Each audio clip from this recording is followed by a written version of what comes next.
Question 2 on application of percentages to real-life situations says, if 24 out of 30 pupils in a class are present, A, what percentage of the pupils are present?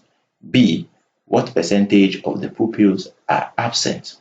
So, in a class of 30, so we have the total number of pupils,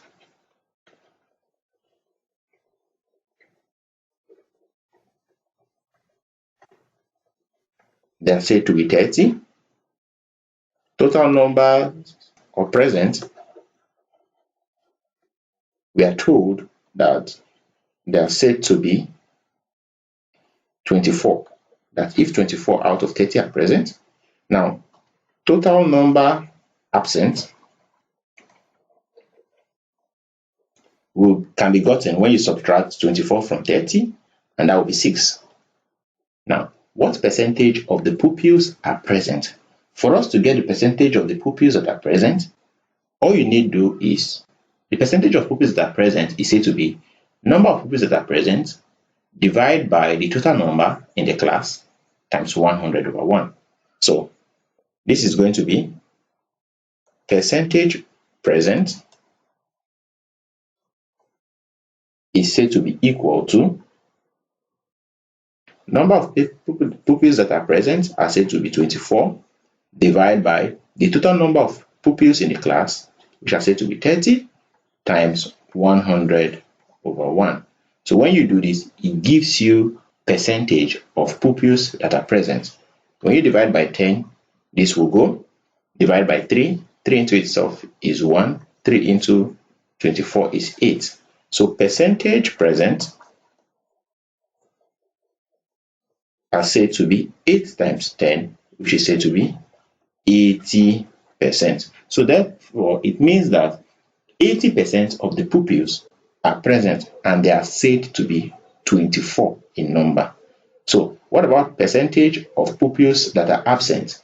I can get that by subtracting 80 from 100, knowing fully well that 80% are present. So the balance, which is less of 100, is said to be that those that are absent.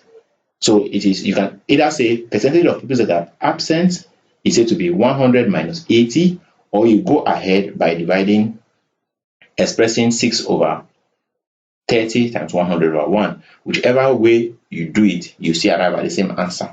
So percentage absent is equal to the total percent minus those that are present, and this is equal to 20%.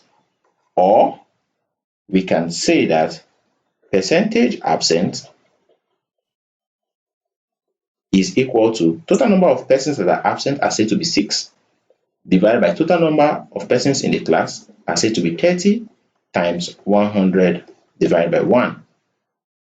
3 into itself, 10 into 30 and 100 will give you this. 3 into itself is 1, 3 into 6 is 2, leaving us with 2 times 10, which is equal to 20%. Whichever of these two methods you use, you arrive at the same answer. Kindly like my videos as you watch. While I recommend that you subscribe to my channel if you are yet to do so, also turn on the notification bell so as to be notified whenever a new video is being uploaded. You can also use the comment section to interact with me on areas that are still difficult for you to understand. You can also share the link with your friends and families so that they can also benefit from our daily classes. We shall now take more exercises on application of percentages to real life situations.